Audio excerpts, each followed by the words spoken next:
Assalamualaikum warahmatullahi wabarakatuh. Salam bahagia.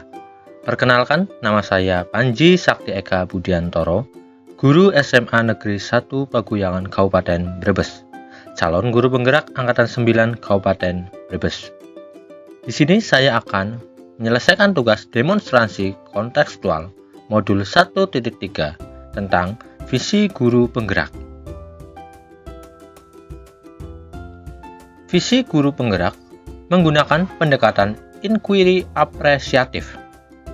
Pendekatan inquiry apresiatif yaitu pendekatan yang mengidentifikasi hal baik yang telah ada di sekolah dan mencari cara bagaimana hal tersebut dapat dipertahankan dan memunculkan strategi untuk mewujudkan perubahan ke arah yang lebih baik.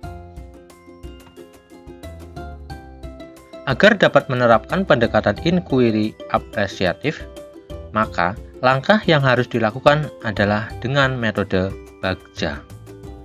Apa itu metode Bagja? Bagja memiliki arti B. Buat pertanyaan, A. Ambil pelajaran, G. Gali mimpi, C. Jabarkan rencana, kemudian A. Atur eksekusi. Bagja mempunyai makna. Yang pertama, B. Buat pertanyaan. Maksudnya adalah berisi pertanyaan-pertanyaan untuk menentukan arah penelusuran. Kemudian, ambil pelajaran, memandu bagaimana pengalaman positif dari individu, kelompok, atau komunitas lain yang akan dijadikan pembelajaran. Kemudian, gali mimpi, berupa narasi keadaan ideal jika prakarsa perubahan telah terwujud. Selanjutnya, J. Jabarkan rencana, yaitu mengidentifikasi tindakan-tindakan yang akan dilakukan. Kemudian, A. Atur eksekusi, yaitu membantu transformasi rencana menjadi aksi nyata. Kemudian, dari Bagja tersebut, saya menyusun visi, yaitu terwujudnya peserta didik yang berkarakter profil pelajar Pancasila, unggul, dan peduli lingkungan dalam semangat pembelajar sepanjang hayat. Dari visi tersebut, kompetensi visi guru penggerak yang dimunculkan, yaitu berkarakter profil pelajar Pancasila, itu di dalamnya terdapat beriman, bertakwa kepada Tuhan Yang Maha Esa, dan berakhlak mulia, berbineka global, bergotong royong, kreatif, bernalar kritis, dan mandiri. Kemudian unggul tersebut berarti berprestasi di bidang akademik maupun non-akademik. Kemudian peduli lingkungan, itu perilaku peduli dan cinta lingkungan dengan wujud menjaga lingkungan dengan baik. Kemudian semangat pembelajar sepanjang hayat, itu maksudnya mempunyai kesadaran dan semangat untuk menuntut ilmu kapanpun dan dimanapun dan tidak ada batasnya. Dari visi yang dibuat, kemudian memunculkan prakarsa perubahan, yaitu meningkatkan kreativitas dan motivasi belajar peserta didik melalui pemanfaatan teknologi. Kompetensi yang dimunculkan di prakarsa perubahan yaitu meningkatkan kreativitas dan motivasi belajar peserta didik melalui pemanfaatan teknologi, yaitu dalam hal ini peserta didik akan membuat tugas dengan pemanfaatan teknologi seperti aplikasi Canva atau Capcut, yaitu mengedit video secara individu maupun kelompok. Karakter yang dimunculkan yaitu semua dimensi yang ada di profil pelajar Pancasila, karena mereka akan membuat tugas secara berkelompok. Setelah itu mereka menyelesaikan di rumah secara individu, yaitu memunculkan dimensi-dimensi kreatif, kemudian bergotong royong, mandiri, kemudian berbineka global, karena mereka harus bertoleransi dengan teman-temannya yang berbeda latar belakang. Kemudian diakhiri dengan presentasi, yaitu untuk memunculkan karakter bernalar kritis. Kemudian unggul karena hasilnya bisa untuk dilombakan. Kemudian peduli lingkungan, karena menggunakan IT yang tidak merusak lingkungan, serta mempunyai semangat untuk belajar hal yang baru. Dari prakarsa perubahan, kemudian dituangkan ke dalam kanvas bagja. Dengan prakarsa perubahan, meningkatkan kreativitas dan motivasi belajar peserta didik melalui pemanfaatan teknologi. Yang pertama, buat pertanyaan utama. Dengan pertanyaan, bagaimana cara meningkatkan kreativitas dan motivasi belajar peserta didik melalui pemanfaatan teknologi?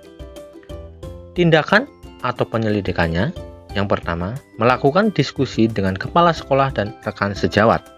Yang kedua, mencari referensi dan praktik baik tentang cara meningkatkan kreativitas dan motivasi belajar peserta didik melalui pemanfaatan teknologi.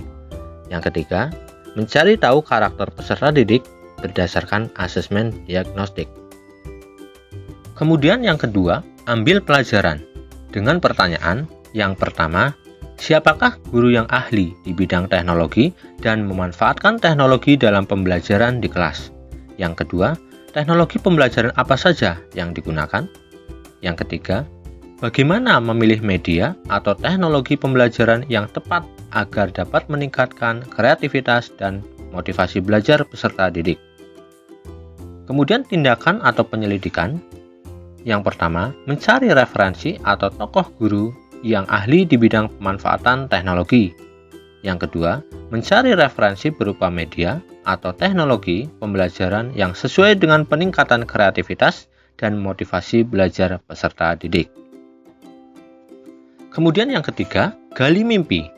Dengan pertanyaan, yang pertama, apakah pemanfaatan teknologi dalam pembelajaran dapat meningkatkan kreativitas dan motivasi belajar peserta didik? Yang kedua, bagaimana agar pembelajaran berbasis teknologi dapat diterapkan pada guru mata pelajaran lain? Yang ketiga, apakah ada keterkaitan antara pemanfaatan teknologi dalam pembelajaran dengan dimensi profil pelajar Pancasila? Kemudian, tindakan atau penyelidikannya, yang pertama, membuat lembar observasi atau lembar penilaian tentang kreativitas dan motivasi belajar peserta didik. Yang kedua, melakukan kolaborasi melalui tim teaching untuk memberikan pembelajaran berbasis teknologi.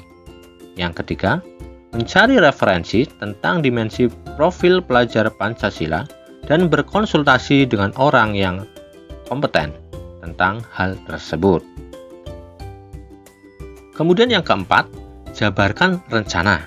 Pertanyaannya, pertama, apa langkah-langkah untuk mulai membiasakan pemanfaatan teknologi dalam pembelajaran? Yang kedua, apakah media yang digunakan dalam pembelajaran berbasis teknologi? Yang ketiga, bagaimana usaha menjaga keberlanjutan pemanfaatan teknologi agar terus dapat dilaksanakan dalam pembelajaran di kelas? Kemudian tindakan atau penyelidikannya.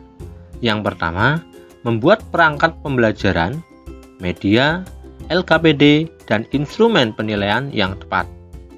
Yang kedua, mencari media pembelajaran berbasis teknologi yang tepat sesuai karakteristik peserta didik dan materi pelajaran. Yang ketiga, pemberian reward pada peserta didik yang memiliki kreativitas dan motivasi belajar tinggi. Kemudian yang kelima, atur eksekusi.